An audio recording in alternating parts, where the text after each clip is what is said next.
In this section, you will complete 2 speaking tasks, just like the real test. First, listen and repeat. You will hear 7 sentences, one at a time.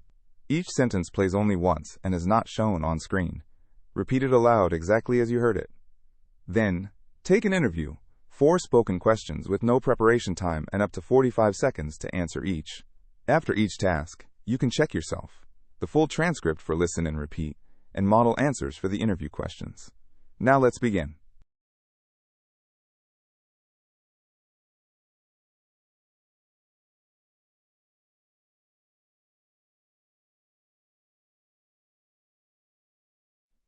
Welcome to the University Library.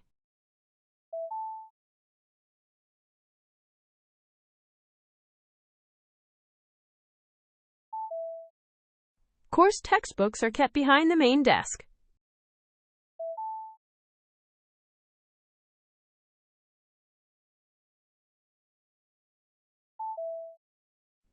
You can find group study rooms on the 2nd floor.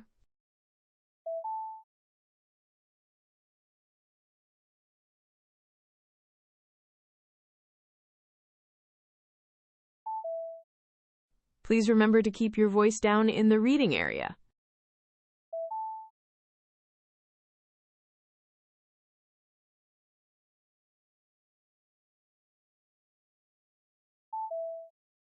Food and drinks are not allowed near the computers or the bookshelves.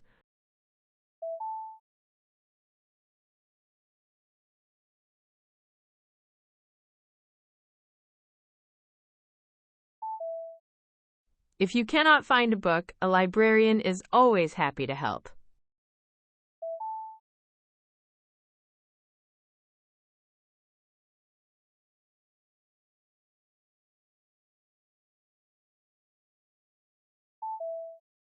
Printers and scanners, located on the ground floor, are free for all registered students.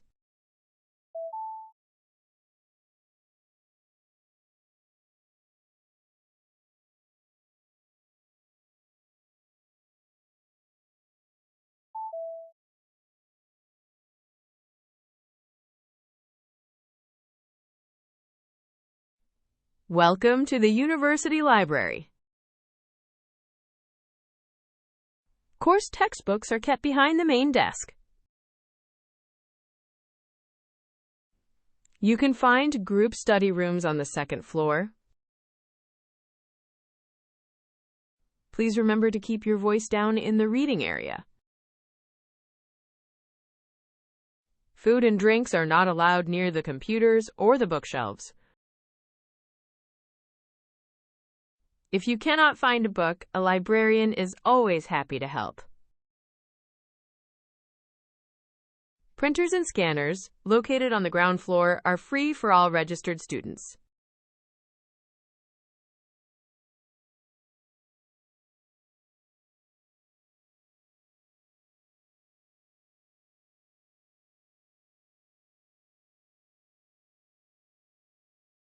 Thank you for speaking with me today.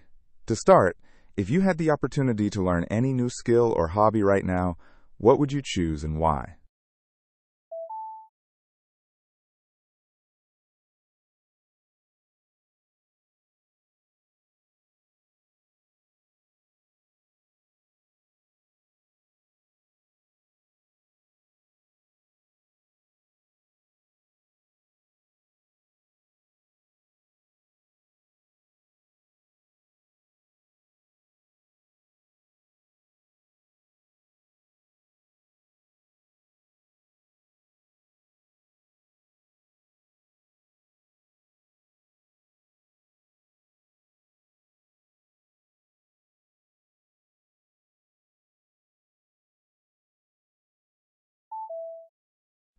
I see. When adults decide to try a new hobby, what do you think is usually the hardest part about getting started?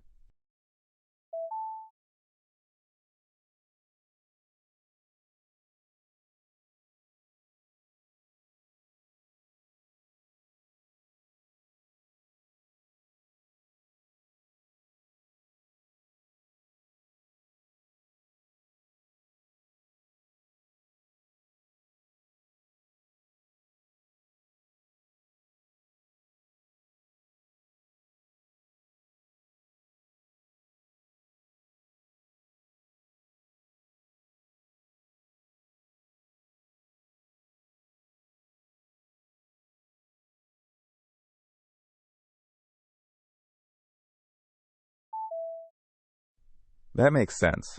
Some people prefer to take structured classes to learn something new, while others like to teach themselves using online resources. Which of these methods do you think works better for adult learners?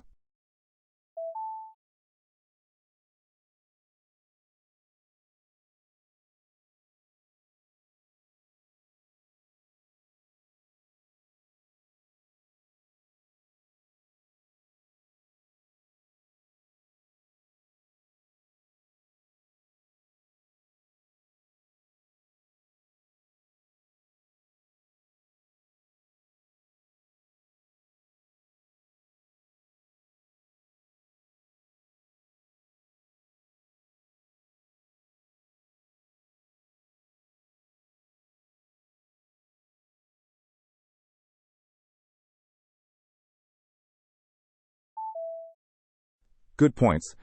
Finally, let's look at the bigger picture. What do you think are the main benefits and drawbacks of investing a lot of time into a difficult hobby as an adult, and what is an example of a hobby where the effort is truly worth it?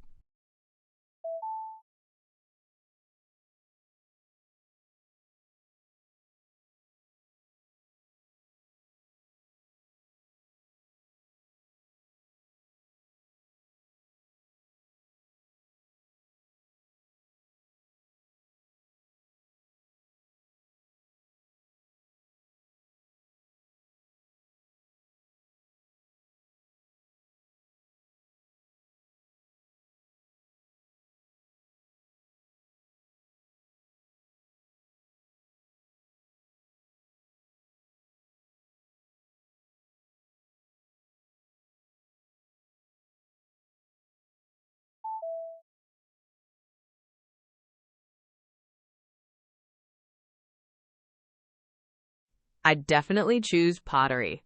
I've been following a few ceramic studios online for about a year now, and there's something really appealing about making a physical object with your hands after a day spent staring at screens.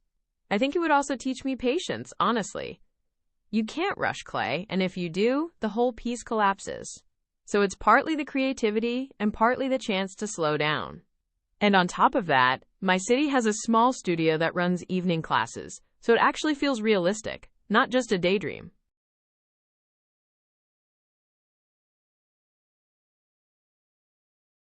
For most adults, I'd say the hardest part is accepting that you'll be bad at it at first.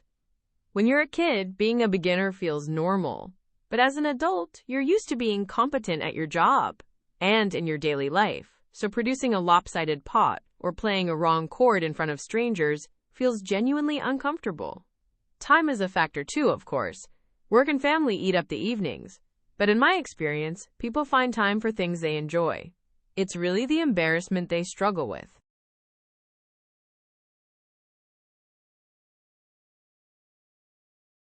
I lean towards structured classes, at least at the beginning. A teacher catches your mistakes before they become habits, and paying for a course creates a bit of healthy pressure not to quit. If I've booked 8 sessions, I show up. Self-teaching from videos is more flexible and much cheaper, and honestly, it works fine for simple skills. But adults usually quit because life gets busy, not because the material is too hard, so the fixed schedule of a class is exactly the support they need. Later on, once the basics are solid, switching to online resources makes sense.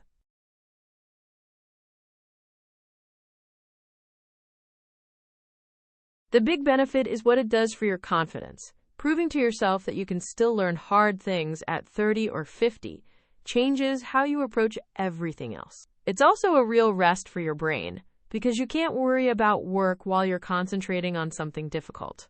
The drawback is obviously the cost. Those hours come out of family time or sleep, and progress can feel painfully slow. For me, learning a language is the clearest example where it pays off. It takes years, but it opens up travel, friendships, even work opportunities in a way few hobbies can match.